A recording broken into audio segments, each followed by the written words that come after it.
కృష్ణ ద్వారా ఏం జరుగుతుందో ప్రతిదీ రిషికి తెలుస్తూనే ఉంది. ఒకరోజు రిషి ఇంటికి విక్కీ వాళ్ళు వచ్చారు. రిషి వాళ్ళ అమ్మ, విక్కీ వాళ్ళ అమ్మ, అక్క చెల్లెళ్ళు.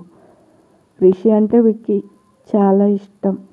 బట్ రిషి ఎక్కువగా హాస్టల్లో ఉండడం, దూరంగా ఉండి చదవడం వల్ల అంత క్లోజ్ అవ్వలేదు. ఆ రోజు రిషి వచ్చేసరికి అంటే అప్పటికి మనోడు తన ఫ్యామిలీని యాక్సెప్ట్ చేయలేదుగా. అందరూ హాల్లో కబుర్లు చెప్పుకుంటూ ఉన్నారు. రిషిని అందరినీ ఓ లుక్కేసి వెళ్తుంటే విక్కీ వాళ్ళ అమ్మగారు, రిషి ఎలా ఉన్నావు అని అడిగింది. రిషి నేను బాగానే ఉన్నాను అనేసి పైకి వెళ్ళిపోయాడు. విక్కీ తన వెనక వెళ్ళబోతుంటే లావణ్య, విక్కీ ఎక్కడికి? విక్కీ పైకి. నిహ వెళ్ళు వెళ్ళు, అటు నుంచి అట పైకి వెళ్తావు. నిజంగానే విక్కీ అదేంటి? లావణ్య పైన కేవలం రిషి అన్న మాత్రమే ఉంటాడు, ఇంకెవరైనా వస్తే అంతే అంటూ చేయిని అడ్డంగా తిప్పి అంటూ నాలుక బయటకు చాపింది. విక్కీ అవునా, ఆయన ఏం పర్లేదు అంటూ పైకి వెళ్ళాడు.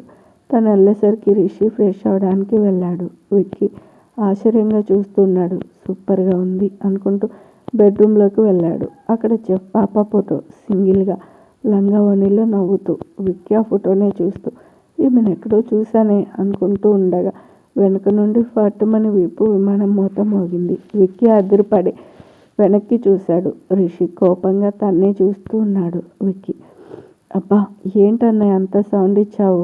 రిషి పైకెందుకు వచ్చావు కోపంగా. విక్కీ ఏ రాకూడదా? రిషి అవునరా రాకూడదు, కిందికి దొబ్బే. విక్కీ మొహం అదోలా పెట్టి కిందికి దొబ్బేయ్యా. ఏంటి బ్రో, నీ నోటి నుంచి ఇలాంటి మాటలు కూడా వస్తాయా? రిషి ఇలాంటివే వస్తాయి అంటూ కాలర్ పట్టుకుని బయటకు తోశాడు. విక్కీ ఇది మరీ దారుణం, నేను ఎంత హ్యాపీగా వచ్చానో తెలుసా అంటూ మళ్ళీ లోపలికి వచ్చాడు. రిషి విక్కీ నాకెవరు పైకి రావడం ఇష్టం ఉండదు, అమ్మ ఒకసారి వస్తేనే పనిష్మెంట్ ఇచ్చా. విక్కీ ఏంటి, అమ్మలకు కూడా పనిష్మెంట్స్ ఉంటాయా దేవుడా? రిషి తప్పు చేస్తే ఎవరిని వదలను అంటూ వేలు చూపించాడు. విక్కీ ఏం పర్లేదు, పనిష్మెంట్స్ అలవాటు లేని వాళ్ళకి కొత్త, నేను పనిష్మెంట్స్లోనే పెరిగా అంటూ బెడ్ మీద సెటిల్ అయ్యాడు. రిషి చిరాగ్గా చూసి తల దూకుంటూ హాల్లోకి వెళ్ళి టీవీ ఆన్ చేశాడు. విక్కీ తన పక్కనే సెటిల్ అయ్యాడు. అన్నయ్య ఆ ఫోటోలో ఎవరు, ఎక్కడో చూశానే. రిషి ఏం మాట్లాడలేదు. విక్కీ గాడు వదిలాడా? అబ్బే నిన్నే అంటూ రిషి భుజం కదిపాడు. రిషి నీ బాధ ఏంటి బే? విక్కీ నువ్వు ఇంకా సినిమా హీరో కదా, డీసెంట్ మాట్లాడతావు అనుకున్నా. అబ్బో నువ్వు మాసే. రిషి మనం బయట ఎలా ఉన్నా ఇంట్లో మాత్రం మనలాగే ఉండాలి. అక్కడ నాది ఎటు యాక్షన్, ఇక్కడ కూడా ఎందుకు అంటూ కళ్ళెగరేశాడు. విక్కీ అన్నయ్య నువ్వు ఇక్కడ కూడా నటిస్తున్నావేమో. రిషి నీకు అలా ఎందుకు అనిపించింది? విక్కీ లేకపోతే ప్రేమలో ఉన్న వాళ్ళు కోపంగా ఉంటారా? ఆల్వేస్ హ్యాపీగా ఉంటారు కానీ. రిషి నేను ప్రేమలో ఉండడం ఏంటి? విక్కీ ఆ ఫోటోలో అమ్మాయి నీ లవర్ కదా. రిషి కాదు. విక్కీ ఊరుకో అన్నయ్య, లవర్ కాబట్టి తన ఫోటోని బెడ్రూమ్లో పెట్టుకున్నావు కాదని చెప్పు. రిషి విసుగ్గా ఉంది, నువ్వు వెళ్ళు. విక్కీ విసిగించేవాడే విక్కీ, నువ్వు చెప్పు. ఎంతోమంది అమ్మాయిలకి డ్రీమ్ బాయ్ నువ్వు, నీ మనసు దోచిన ఆ అమ్మాయి ఎవరు చెప్తే కానీ వెళ్ళను. రిషి సరే నా లవ్ అంటూ ఆగాడు. విక్కీ చూసావా, లవ్ అనేసావు. సరే సరే చెప్పు, కలిసి చదువుకున్నారా? రిషి విక్కీ సరే తనకి ప్రపోజ్ చేసావా? రిషి విక్కీ ఏమంది? రిషి నో, నువ్వు నాకు నచ్చలేదు, నాకు నీ మొహం ఎప్పుడు చూపించకు అంది. రిషి విక్కీ పిచ్చ మొహంది అన్నాడో లేదో రిషి విక్కీ నెత్తి మీద ఒక్కటిచ్చాడు. విక్కీ అబ్బా లేకపోతే అంతటి అందగాడు, పైగా హీరో ప్రపోజ్ చేస్తే నో అనేసిందా? రిషి అదంతా గతం వదిలే. విక్కీ సరేగాని తను ఎక్కడో చూసా బట్ గుర్తు రావడం లేదు. రిషి తన పేరు సుకృతి కిషోర్, ఫేమస్ చెఫ్ తను. విక్కీ ఇప్పుడు గుర్తొచ్చింది, తనని మొన్న మా ఫ్రెండ్ మొబైల్లో చూసా.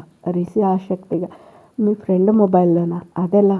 విక్కీ సిగ్గుపడుతుంటే రిషి తన భుజంపై చరిచి సిగ్గుపడతావేంట్రా సన్నసోడా, విషయం చెప్పు. విక్కీ తన ఫ్రెండ్ కాదు, అంతకన్నా ఎక్కువే. రిషి ఓహో లవ్వా, ఇంతకీ అమ్మాయేగా. విక్కీ చిచి అలా అడిగావేంటి? రిషి లేదు, నువ్వు సిగ్గుపడుతుంటే అవతల ఎవరో అని. విక్కీ అమ్మాయి దీక్ష తన పేరు. వాళ్ళ అన్నయ్య విశ్వజిత్ సుకృతి గారి పిఏ. రిషి తన పేరు ఏమన్నావు? విక్కీ విశ్వ. రిషి ఓహో ఎక్కువేనా తనకి? విక్కీ ఏంటది? రిషి విశ్వాసం. విక్కీ అదేమో కానీ ఆమె మాత్రం వీళ్ళ ఫ్యామిలీకి బాగా హెల్ప్ చేస్తుంది. రిషి దాట్ ఈజ్ మై బుడ్డి. విక్కీ సరే, తను ఒప్పుకోలేదుగా, నువ్వెందుకు ఇంకా ప్రేమిస్తున్నావు? రిషి నా భార్య కాబట్టి. ప్రేమ ఒక్కసారి పుడుతుంది అంతే. సరే, ఇప్పటికే ఎక్కువ ఇన్ఫర్మేషన్ ఇచ్చా, ఇక లాగించేయి అనగానే విక్కీ అంటే వెళ్ళిపో అంటున్నావా? రిషి అంతే. సరే కానీ ఆ పిల్లకేం చెప్పకు. విక్కీ ఏ పిల్లకి? ఏం చెప్పొద్దు? రిషి అదే ఆ విశ్వ వాళ్ళ చెల్లికి. విక్కీ ఓకే ఓకే బాయ్ అన్నాయ్ అంటూ వెళ్ళిపోయాడు. రిషికి కాల్ వచ్చింది ఫ్రమ్ కృష్ణ. ఆ కృష్ణ చెప్పు. కృష్ణ సార్, మేడం ఒక సైట్ కొంటున్నారు. రిషి సైటా? ఎందుకు అంటూ కళ్ళు చిట్లించాడు. కృష్ణ మేడంకి ఏదో డ్రీమ్ ప్రాజెక్ట్ అంటే సార్, హోటల్ అకాడమిషన్ అంట. రిషి అదేంటి? కొత్తగా రెస్టారెంట్స్ కదా, అది నెంబర్ ఆఫ్ బ్రాంచెస్ పెట్టాలని అనుకునేది అన్నాడు. కృష్ణ అవును సార్, నెల క్రితం వరకు అదే అనేవారు, కానీ మేడం ఫ్రెండ్ సంజయ్ అని ఆయన వచ్చారు ఈ ప్రపోజల్తో. రిషికి గుర్తొచ్చింది సంజయ్ కేకే గ్రూప్స్. అయితే కృష్ణ మేడం ముందు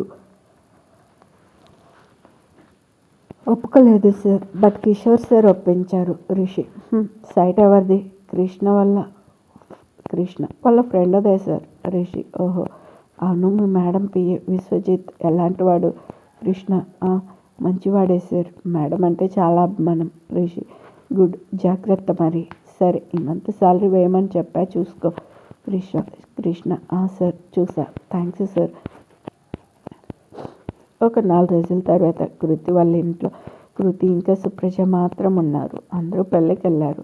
సుప్రజ హాస్పిటల్ నుంచి వచ్చాక డిన్నర్ చేస్తూ కృతితో చెల్లి నువ్వు అడిగిన డీటెయిల్స్ పంపించాను, చూసావా? కృతి లేదక్క, ఇవాళ బిజీ, చూస్తా. సుప్రజ ఇవాళేంటి? ఏ రోజైతే చాణక్య ఫోన్ చేశాడు ఆ రోజు నుంచి నీ లైఫ్ టర్న్ అయింది, అందుకే అంటారు ఏ ఫ్రెండ్ ఇన్ నీడ్ అని. కృతి వాటర్ తాగుతూ ఏదో ఆలోచిస్తుంది. మంటూ గ్లాసుని గిరగిరా తిప్పింది. సుప్రజ మరి ప్రైమ్లో మంచి సినిమా పెట్టారు, చూద్దామా? కృతి పెట్టు, నాకు వర్క్ ఉంది, చేసుకుంటూ చూస్తా. కృతి ల్యాప్లో వర్క్ చేసుకుంటుంటే సుప్రజ వచ్చి టీవీ ఆన్ చేసింది. టైటిల్స్ పడుతూ ఉన్నాయి. కృతి చూడగానే రైజింగ్ స్టార్ రిషిక్ అంతే. అక్క అంటూ అరిచింది. సుప్రజ ఊహించిందే కాబట్టి పెద్దగా రియాక్ట్ అవ్వలేదు. కృతి ల్యాపి పక్కన పెట్టి సుప్రజ చేతిలో రిమోట్ లాక్కోబోయింది. సుప్రజ ఓయ్, నువ్వు చూస్తా అంటేనే పెట్టాను. కృతి ఏంటి చూసేది? నువ్వు ఆయన గారి మూవీ అని చెప్పావా? సుప్రజ చెప్తే నువ్వు చూద్దామంటావా? కృతి ఇప్పుడు మాత్రం చూస్తా అని ఎలా అనుకుంటున్నావు? సుప్రజ సరే, నేను చూస్తాను, హాల్లోకి వెళ్ళు అంటూ చూస్తుంది. కృతి ల్యాపి తీసుకొని వెళ్ళిపోయింది. మన చెఫ్ పాప ఇంతవరకు బాబు మూవీస్ చూడలేదు. లోపల నుంచి డైలాగ్స్ వినపడుతూ ఉన్నాయి, చూడాలనిపిస్తుంది. కానీ వెళ్తే సుప్రజ ముందు చులకన అవుతుంది. ఎలా వెళ్ళాలి అనుకుంటూ నెమ్మదిగా వెళ్ళింది. సుప్రజ తన వైపు చూసింది. కృతి నేనేమి ఆ మూవీ కోసం రాలేదు, నా ల్యాపి ఛార్జింగ్ అయిపోతుంది, ఛార్జర్ కోసం వచ్చాను. సుప్రజ నేను అడిగానా అంటూ మూవీలో మునిగిపోయింది. కృతి టీవీ వైపు చూసింది. మనోడు డైలాగ్స్ చెప్తూ ఉన్నాడు. కృతి చిన్నప్పటి నుండి డైలాగ్స్ బాగానే చెప్తాడు. నెమ్మదిగా బెడ్ మీద కూర్చుంది. నో సాంగ్ స్టార్ట్ అయింది. Solo song. డ్యాన్స్ ఇరగదీస్తూ ఉన్నాడు. కృతి దొంగ మొహంది, డ్యాన్సులు కూడా బాగా ఇంప్రూవ్ అయ్యాడు. ఆ తర్వాత సుప్రజ తన వైపు చూసేసరికి పాప జంప్, హీరోయిన్ ఎంటర్ అయింది. డైలాగ్స్ జోరు అందుకున్నాయి. కృతి మళ్ళీ వెళ్ళింది. నోట్లో పెన్ను పెట్టుకుని ఏదో వెతుకుతూ ఉన్నట్టు యాక్ట్ చేస్తుంది. దొంగ చూపులు చూస్తుంది. రిషి హీరోయిన్ని దగ్గరికి తీసుకున్నాడు. ఒక చేత్తో నడుం పట్టుకుని తన కళ్ళల్లోకి చూస్తూ కృతి అంటూ కళ్ళు తిప్పుతుంది గిరగిరా. తన లిప్స్ అందుకున్నాడు. చెఫ్ పాపకి కూడా సంఖ్య తిరుగుతుంది. పెన్ను కొరుకుతుంది. 2 నిమిషాల తర్వాత వదిలాడు.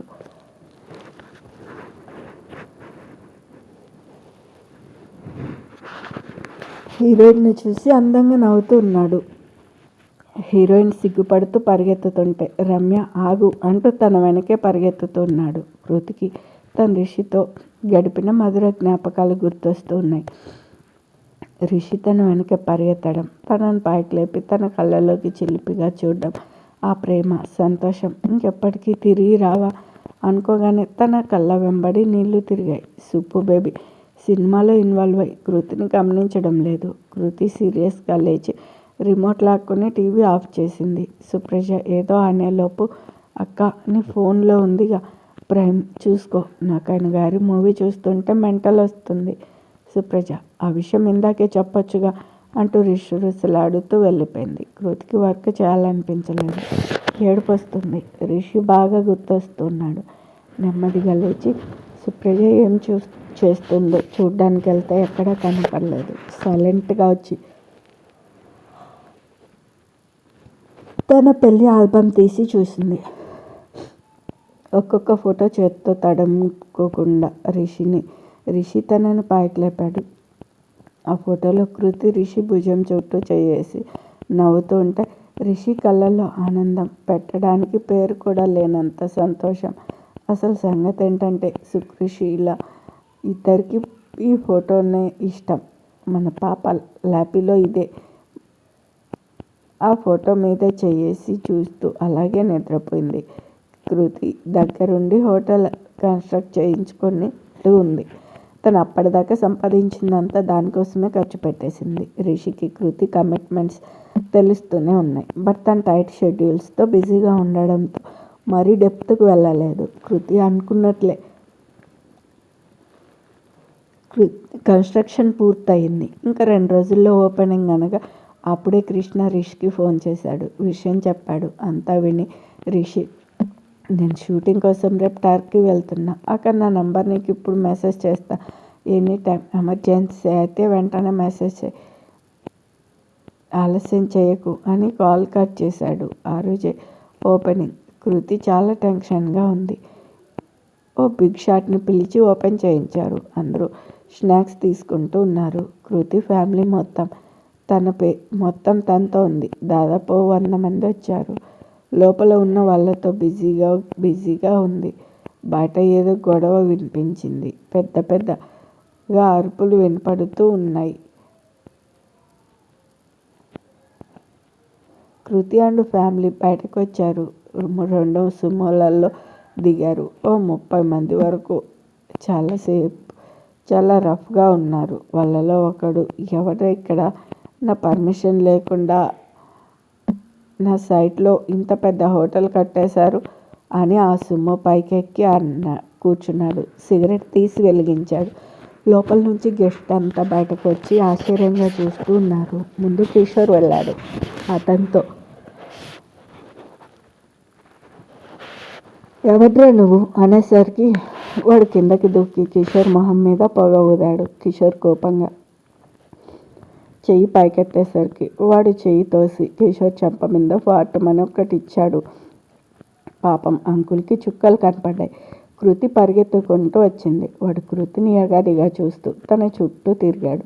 అంతే, మన డ్రైవర్ బాబు అలర్ట్ అయ్యాడు. ఫోన్లో వీడియో ఆన్ చేసి రికార్డు చేస్తూ ఉన్నాడు. తన మీద కూడా పొగ వదిలాడు. కృతికి అసహ్యంగా చూసేసరికి వాడు నవ్వుతూ ఏంటే నువ్వేనా ఇది కట్టించింది? సూర్య, విశ్వ వచ్చి వాడిని తోసేశారు. వాడు లేచి నన్నే తోస్తారా? నా సైట్లో నా పర్మిషన్ లేకుండా ఇంత పెద్ద హోటల్ కట్టడమే కాక అంటుంటే కిషోర్ రే నీ సైట్ ఏంట్రా? ఇది నా ఫ్రెండ్ది, నా దగ్గర పేపర్స్ ఉన్నాయి. కృతి డాడీ మీరు అంకుల్కి ఫోన్ చేసి వెంటనే రమ్మనండి అనగానే కిషోర్ తన ఫ్రెండ్కి కాల్ చేశాడు. Switch off. 2-3 సార్లు చేశాడు. అంతే. కృతికి ఏమైంది daddy? Kishore phone switch off వస్తుంది. అదంతా కాదు, మీకు 1/2 గంట టైం, సరిపోకపోతే 1 గంట టైం ఇస్తా, మళ్ళీ వస్తాం. ఈలోపు ఈ సామాన్లు మొత్తం సర్దేసి ఖాళీ చేయాలి, లేకపోతే నేనేంటో చూపిస్తా అంటూ కృతి బుగ్గల లాగబోయాడు. కృతి వెనక్కి జరిగింది. వాడు అండ్ 30 గ్యాంగ్ ఫాస్ట్గా వెళ్ళిపోయారు. వచ్చిన గెస్ట్కి ఏమీ ఏం మాట్లాడాలో కూడా అర్థం కాలేదు. నెమ్మదిగా ఒక్కొక్కరు వెళ్ళిపోతూ ఉన్నారు. కృతికి అగాధంలోకి వెళ్ళిపోతున్నట్లుగా ఉంది. అందరూ లోపలికి వెళ్ళారు. అందరూ షాక్లో ఉన్నారు. ముందుగా సుప్రజ, అదేంటి డాడీ, వాడు తనది అని ఎలా చెప్తాడు? ఈ సైట్ అసలు అంకుల్ ఫోన్ స్విచ్ ఆఫ్ ఎందుకు వస్తుంది? సూర్య కృతితో, అక్క ఈ సైట్ రిజిస్ట్రేషన్ పేపర్స్ ఏవి? కృతి విశ్వ వైపు చూసింది. విశ్వ సూర్యతో, మన జూబ్లీ హిల్స్ బ్రాంచ్లో ఉన్నాయి సార్. సూర్య, సరే నువ్వు వెళ్ళి తొందరగా తీసుకురా అని కిషోర్తో. డాడ్ మీ దగ్గర అంకుల్ నంబరు ఇంకేమీ లేవా? కిషోర్, ఇంటి ల్యాండ్ లైన్ నంబర్ ఉంది అంటూ తన ఫోన్కి తీసి ఆ నంబర్కి కాల్ చేశాడు. ఎవరూ లిఫ్ట్ చేయలేదు. కిషోర్ కోపంగా, వెంకట్రావు లేడా అని అడిగాడు. అవతల నుంచి, లేరండి ఊరెళ్ళారు. కిషోర్, ఇంకెవరూ లేరా ఇంట్లో? లేరండి, అందరూ అమెరికా వెళ్ళారు. కిషోర్ ఫోన్ వదిలేశారు. సూర్య, డాడ్ ఏమైంది అనగానే కిషోర్ విషయం చెప్పాడు. అక్కడే ఉన్న మిత్ర కృతితో, నాకు తెలిసిన డీజీపీ ఉన్నారు, నువ్వేం టెన్షన్ పడుకు అంటూ ఫోన్ తీసుకుని పక్కకి వెళ్ళింది. కృతి అండ్ ఫ్యామిలీ, కొంతమంది స్టాఫ్ తప్ప అందరూ వెళ్ళిపోయారు. కిషోర్కి ఏమీ అర్థం కావడం లేదు. ఆ ఫ్రెండు ఆ రోజు రిషికి వార్నింగ్ ఇచ్చిన వాడే తనంతటా తానే వచ్చాడు. ఏదో తక్కువ వస్తుందని కిషోరే కక్కుర్తిలో కమండలం పనిచేసి పాప నేర్కించి తను ఒకటి కొట్టించుకున్నాడు. కృష్ణ వీడియో ఆఫ్ చేసి రిష్కి పంపాడు. మెసేజ్ చేశాడు, ఎమర్జెన్సీ అని. మిత్ర వచ్చి డీజీపీ గారు పోలీసులను పంపిస్తా అన్నారు, నువ్వు కంగారు పడుకొని భుజం మీద చేయేసింది అని సూర్యతో. సూర్య, రిజిస్ట్రేషన్స్ పేపర్స్ తొందరగా తెమ్మను, నేను లాయర్ని రమ్మని చెప్పా అనగానే సూర్య, సరే అక్క అన్నాడు. ఒక అరగంట తర్వాత విశ్వ డల్గా వచ్చాడు. కృతి ఆత్రంగా, ఏవి పేపర్స్ అని అడిగింది. విశ్వ, కనపడలేదు మేడం అనగానే కిషోర్ లేచి విశ్వ చెంప మీద గట్టిగా కొట్టాడు. నువ్వేంటి ఏవి, కనీసం జాగ్రత్త ఉండక్కర్లేదా? యూ రాస్కెల్ అని కళ్ళు తాగిన కోతిలా ఎగురుతున్నాడు. కృతి, డాడీ మీరు ఆగండి ప్లీజ్, తన తప్పేం లేదు, ఆ పేపర్లు నేనే అక్కడ పెట్టాను, మరి ఎలా మాయమయ్యాయి, ఎవరు తీశారు? విశ్వ, మేడం ఆ రోజు మీరు జిరాక్స్ తీయమన్నారని తీశాను అంటూ కాపీలు ఇచ్చాడు.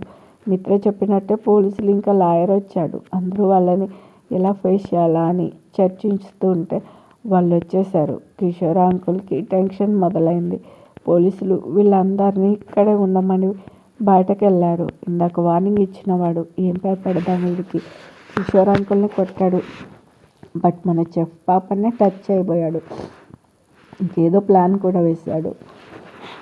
ఒక పోలీస్, రే ఎవరా నువ్వు, ఏంటి ఈ సైట్ నీదా అనగానే, అవును నాదే, ఇవిగో ఒరిజినల్ పేపర్స్ అంటూ చూపించాడు. కృతి ఫాస్ట్గా వచ్చి అవి తీసుకుని చూసింది. అవును అవి ఒరిజినల్సే. మిగతా వాళ్ళంతా అవి చూసి షాక్. మీ పేపర్స్ ఏవి అనేసరికి సుప్రజ కోపంగా జిరాక్స్ పేపర్స్ ఇచ్చింది. అది చూసి, అబ్బో మంచి రుజువులు అని వాటిని చింపేశాడు. అది చూసి అందరికీ కోపం పీక్స్కెళ్ళింది. విశ్వ, కృష్ణ, సూర్య వాడిని కొట్టబోతుంటే పోలీసులు, సార్ ఆగండి, నిజానికి కట్టింది మీరే కావచ్చు, కానీ ఒరిజినల్స్ వాడి పేరు మీద ఉన్నాయి కాబట్టి మీరంతా అంటుంటే కృతి, ఏంటి సార్ మేమెందుకు వదులుకుంటాం, నా శ్రమ అంతా దారిపోసి కట్టుకున్నా, అంత ఈజీగా వదలను అంటూ తన వైపు చూసింది కోపంగా. పోలీసులు, మేడం పోనీ మీరు కంప్లైంట్ ఇవ్వండి, మేము ఎంక్వైరీ చేస్తాం, అప్పటిదాకా వీళ్ళు మీ బిల్డింగ్ జోలికి రాకుండా మేము చూసుకుంటాం. మిత్ర, అదే కరెక్ట్ కృతి, నువ్వు కంప్లైంట్ ఇవ్వు పద అనగానే అంటూ అందరూ లోపలికి వెళ్ళి ఆ పనిలో పడ్డారు. గాడు నవ్వుకుంటూ అక్కడ సుమలో డోర్ తీసుకుని కూర్చున్నాడు. ఇదంతా కృష్ణ మళ్ళీ వీడియో తీసి రిష్కి పంపాడు. బాబు నుంచి నో రిప్లై. కృష్ణ, ఇదేంటి ఇంత జరుగుతున్నా సార్ నుంచి రిప్లై లేదు, అసలు చూసారా, ఫోన్ చేద్దామంటే ఇక్కడ నంబర్ రింగ్ అవ్వడం లేదు అనుకున్నాడు. పోలీసులు కృతి నుంచి కంప్లైంట్ తీసుకుని వెళ్ళిపోయారు. కృతి తల మీద చేతులు పెట్టుకుని అక్కడే కూర్చుంది డల్గా. సుప్రజ, సూర్య ఇద్దరు తన చెరో పక్కన చేరి పద వెళ్దాం అని పైకి లేపారు. అందరూ కామ్గా వెళ్తుంటే డేవిల్ గాడు వాళ్ళ దగ్గరకు వచ్చి, ఏంటి చేసేదేం లేక జారుకుంటున్నారా, ఇంతమంది మగాళ్ళు ఉన్నారు, నా వెంట్రుకు కూడా పీకలేకపోయారు, వెళ్ళండి వెళ్ళి గాజులు తొడుక్కోండి అనగానే సూర్య ఆవేశంగా వాళ్ళ మీదకి వెళ్ళాడు.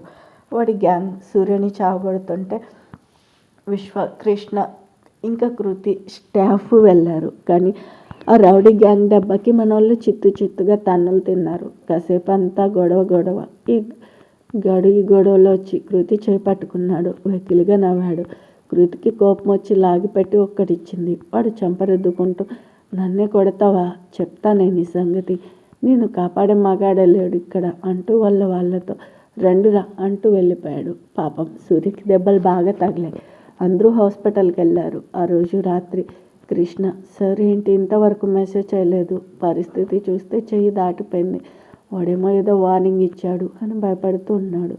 హాస్పిటల్లో సూర్యకి ట్రీట్మెంట్ ఇచ్చాక సుప్రజ కిషోర్తో, డాడీ మీ అందరూ ఇంటికి వెళ్ళండి, నేను తమ్ముడికి తోడుంటాను అంది. కృతికి అసలు మైండ్ పోతుంది. సుప్రజ శ్రావణితో, అమ్మ చెల్లిని కూడా తీసుకెళ్ళు, జాగ్రత్త అనగానే కృతి, నేను ఎక్కడికి వెళ్ళను, ఇక్కడే ఉంటా అనగానే మిత్ర, అస్సలు వద్దు, నువ్వు చాలా డిస్టర్బ్ అయ్యావు, ఇంటికి పద అనగానే కృతి, ప్లీజ్ అందరూ వదిలేసి మీ అందరూ వెళ్ళిపోండి అని అరిచింది. సుప్రజ వాళ్ళందరికీ సైగ చేసింది. నేను చూసుకుంటా అని అందరూ వెళ్ళిపోయారు. సుప్రజ కృతి మాత్రమే మిగిలారు. సుప్రజ కృతితో, చెల్లి నేను ఇప్పుడే వస్తాను, ఇక్కడే కూర్చో అని సూర్య రిపోర్ట్స్ పట్టుకొని పై ఫ్లోర్కి వెళ్ళింది. కృతికి మైండ్ బ్లాక్ అయిపోయింది. ఇదేంటి, నాకే ఎందుకు ఇలా జరుగుతుంది? పెళ్ళి ఫెయిల్, కెరియర్ ఫెయిల్, ఇంకా నేను ఎవరి కోసం బ్రతకాలి? అంత డబ్బు ఇన్వెస్ట్ చేశాను. ఒక రకమైన భయం చోటు చేసుకుంది. అంతే, తనకి తెలియకుండానే లేచింది. సూర్య సంగతి మర్చిపోయి బయటకు వచ్చింది. జోరు వాన అలాగే తడుచుకుంటూ వెళ్తుంది. కృష్ణ మాత్రం ఉన్నాడు. కానీ ఒక టీ తాగుదామని క్యాంటీన్లోకి వెళ్ళాడు కాబట్టి తనకి తెలియదు. కృతి కొంత దూరం వెళ్ళేసరికి తన మొహం మీద వెహికల్ లైట్స్ ఫ్లాష్ అయ్యాయి. Horn sound. అప్పుడు ఈ లోకంలోకి వచ్చింది. వానలో ఫుల్ తడిసిపోయింది. చలికి వణుకుతుంది. వెహికల్లో నుండి డెవిల్ గడు దిగాడు. అంతే, కృతికి గుండె ఆగినంత పని అయింది. వెనక్కి వెళ్ళబోతుంటే ఎవరో తగిలారు. చూస్తే గడి తొత్తులు కృతిని గాడి మీదకి తోశాడు. వాడు కృతి జుట్టు పట్టుకొని, ఏంటి అలా కొట్టేశావు? అసలైతే నా ప్లాన్ వేరే, కానీ నీ చెయ్యి నా చెంప మీద పడిందిగా, ప్లాను చేంజ్ చేశా అంటూ కృతి చెంప మీద గట్టిగా కొట్టాడు. ఆ ఫోర్స్కి తను వెళ్ళి అక్కడున్న రాయి మీద పడి స్పృహ కోల్పోయింది. వాడు నవ్వుతూ, రే దాన్ని ఎత్తి బండిలో పడేయండి, ఇంటికి తీసుకెళ్ళి వద్దులే అప్పుడు చెప్తా అంటూ వెకిలిగా నవ్వాడు. ఒకడు కృతికి దగ్గరగా వచ్చి తన మీదే చేశాడు. సుప్రజ కిందకు వచ్చి చూస్తే కృతి కనపడలేదు. సూర్యకి అలాట్ చేసిన రూమ్లో చూసింది. అక్కడ లేదు. కంగారుగా బయటకు పరిగెత్తింది. కృష్ణ ఎదురుగా వచ్చాడు. కృష్ణ, కృతిని చూసావా? కృష్ణ కంగారుగా, లోపల ఉన్నారుగా మేడం. సుప్రజ, లేదు అనగానే ఇద్దరు బయటికి పరిగెత్తారు. జోరు వాన అలాగే తడుచుకుంటూ వెళ్ళారు. ఎక్కడా లేదు. కృష్ణ, సార్, మేడం ఎక్కడికి వెళ్ళారు? సార్ కూడా లేరు అనుకుంటూ భయపడ్డాడు.